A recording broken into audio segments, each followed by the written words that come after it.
Hey guys, what is up, and I welcome each and every one of you to a new League of Legends video. So by the time this video goes live, I'm assuming every server should not only have their rank reset, but each server should also have dynamic queue and the new champion select ready to go. And specifically for the dynamic queue aspect, well, there has been quite a bit of different opinions throughout the community on whether or not it's a good thing or a bad thing. So throughout this video, I'll go over what are the good things and the bad things about the new champion select and dynamic queue. So if you end up enjoying this video, please don't forget to hit that like button, as it does help me quite a bit. And I want to start doing a new thing with you guys where I'll ask you a question in a video, you write the answers down below in the comments, and I'll pick my favorite answers and showcase them in the next video at the end. So the question for this video: what do you like or hate about the new dynamic queue system? Let me know down below. Alright, so let's finally jump into the good things and the bad things about dynamic queue and the new champion select system, with of course starting off with the good things first.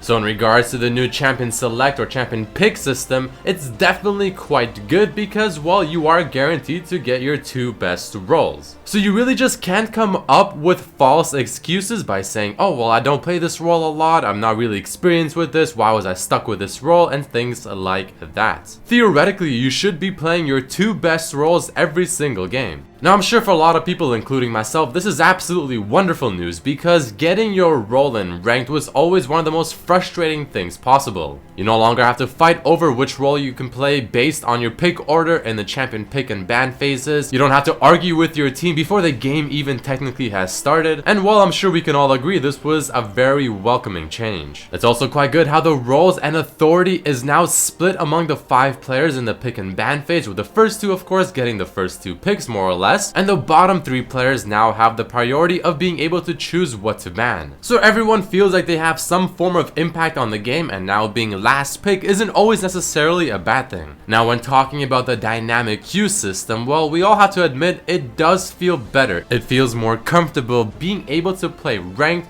or quote-unquote solo queue with your friends. Before, I would love to duo queue with a friend, someone I feel like is a good player, because I feel more comfortable in the game. I don't feel like I'm all alone, and it just overall works better. And you tend to have a better mentality within the game as well. But now that you can queue with any number of your friends, whether it's just one extra friend or 4 other friends, I mean, it's a great option, and it does make ranked feel more of an enjoyable experience where you can just feel more at home. And it'll give a lot of players less anxiety because they won't be scared of some random person getting really mad at them if they underperform, and a variety of things like that. Riot themselves even stated that many people have admitted that they are much more inclined to actually play ranked if they can play with their friends versus completely random people. Also, in the new dynamic system, if you end up playing by yourself or just maybe with one other friend, well, since the games technically and theoretically should be less toxic and more friendly, it can be easier to find another group of friends or people that you can play dynamic queue with. So the option for that is definitely there. And Riot has been saying how they're improving their algorithm within the dynamic queue matchmaking system to the point where hopefully it actually works the way it should, because as of right now, or as of recently, it really hasn't. So those are the good things and the positives that I can think of when it comes to the dynamic queue system or the new champion pick and ban phase system. But let us next jump into what are the bad things about these 2 new systems. Well, first and foremost, I mean, it's really just human nature to always try and find a way to exploit the way something works. And while the new champion pick and ban phase is really no exception to that.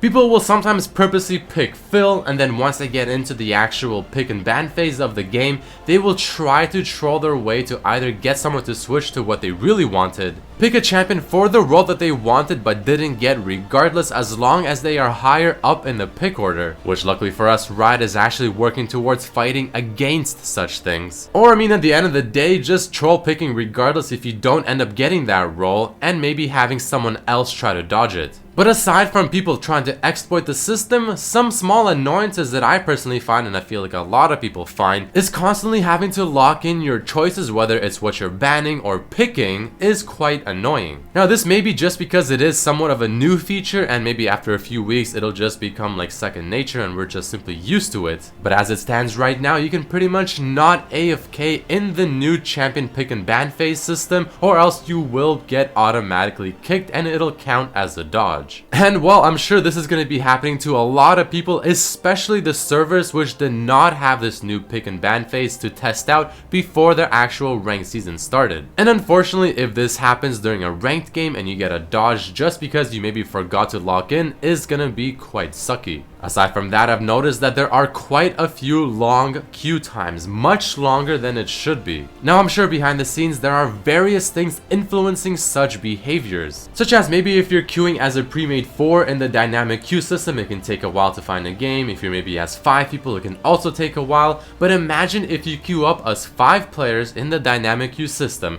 Every player is master tier or above. I mean, I can't imagine how long it will take to find a game that is equal in skill, so aka fighting 5 other master challenger players that are also pre-made 5. Because with the new system, that is essentially Riot's goal. They even stated how 4-man pre-mates have a 98% so far of a chance to face another pre-made 4 team, while 5-man pre-mates have a 96% chance to face another 5-man pre-mate. And with that being said, the matchmaking for Dynamic Queue has quite honestly been a little wonky. You can have such an interesting array of players ranging from ELO, maybe from Plat 5 all the way to Diamond 1 for instance, all within the same game because of this dynamic queue system. I mean, I recently saw a game where it was mainly somewhere around Diamond 3 or Diamond 4 ELO for the most part, and every single player was that ELO except for 2 players on the same team, both of which were Platinum 5. Now that's obviously not fair because in that game those 2 Platinum 5 players actually did quite poorly from what I've seen, and I mean, it's not really fair and that matchmaking just really shouldn't work that way.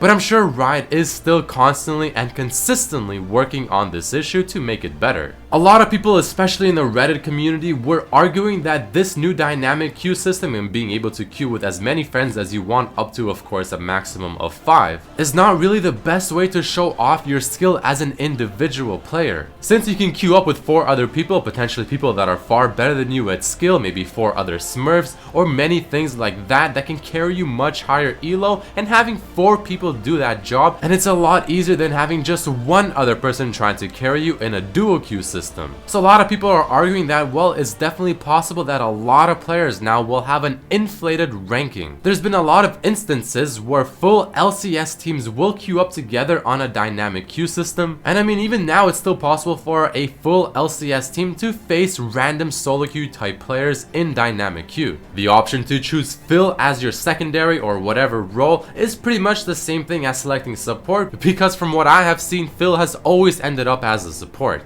Also, at the beginning, the 30 seconds to show off what champion you prefer playing feels absolutely useless. And overall, the time for the queue itself, picking up the champions, banning, and everything all together just feels like it takes a little too long. But that right there are my thoughts on the new systems implemented within League of Legends for the new ranked season. Make sure to answer the question I asked at the beginning of the video and let me know down below in the comments, and maybe you'll see your name in the next video. But I really thank all of you so much for watching. Definitely hit that like button if you enjoyed this video, and check out the other videos as well. Peace.